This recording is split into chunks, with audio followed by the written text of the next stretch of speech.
രണ്ടാമത്തെ കാര്യം എന്ന് വെച്ചാൽ വിഭജന കാലമാണ് യഥാർത്ഥത്തിൽ നമ്മുടെ രാഷ്ട്രീയം ചർച്ച ചെയ്യപ്പെട്ട ഇന്ത്യ എന്ന് പറയുന്ന ഇപ്പോൾ നമ്മൾ ജീവിക്കുന്ന ഈ മഹാരാജ്യം ഉണ്ടായി വന്നത് അതിതീവ്രമായിട്ടൊരു വിഭജനത്തിന് ശേഷവും രക്തച്ചൊരിച്ചിലിന് ശേഷമാണെന്ന് നമുക്കറിയാമല്ലോ. വിഭജന കാലത്ത് ഹിന്ദുക്കളും മുസ്ലിങ്ങളും പരസ്പരം കൊല്ലുകയായിരുന്നു. ലോകത്ത് ഇപ്പോൾ ഗാസയിലൊക്കെ കാണുന്ന പോലുള്ള അങ്ങേയറ്റം നിശംസമായ ലോകം മുഴുവൻ അന്തം വിട്ട് നിൽക്കുന്ന തരത്തിലുള്ള കൊലപാതക പരമ്പര ആ കാലത്ത് ഇവിടെ നടന്നു. അന്ന് മഹാത്മാഗാന്ധി അക്കാര്യത്തെക്കുറിച്ച് പറഞ്ഞ എന്താണ്? When a man turns into a double he is neither a Hindu nor a Muslim എന്നാണ് അദ്ദേഹം പറഞ്ഞത്. എന്ന് വെച്ചാൽ ഒരു മനുഷ്യൻ ചെകുത്താനായിട്ട് മാറിയാൽ പിന്നെ അയാൾ ഹിന്ദുവോ മുസ്ലിമോ അല്ല.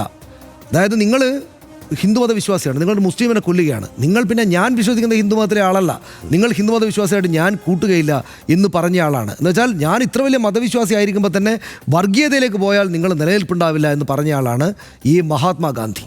ഈ മഹാത്മാഗാന്ധിയും RSSും തമ്മിൽ ഒരു താരതമ്യവുമില്ല. RSS അദ്ദേഹത്തെ ഇപ്പോൾ അനുകൂലിക്കുന്നത് എന്തുകൊണ്ടാണ്? അവർക്ക് എത്രമാത്രം ശ്രമിച്ചിട്ടും ചീത്തപ്പേർ ഉണ്ടാക്കാൻ പറ്റാത്ത ഒരു അസാധാരണമായ വലുപ്പത്തിലുള്ളൊരു സാന്നിധ്യമായിട്ട് മോഹൻദാസ് കരംചന്ദ് ഗാന്ധി ഈ ചരിത്രത്തിൽ നിലനിൽക്കുന്നതുകൊണ്ടാണ്.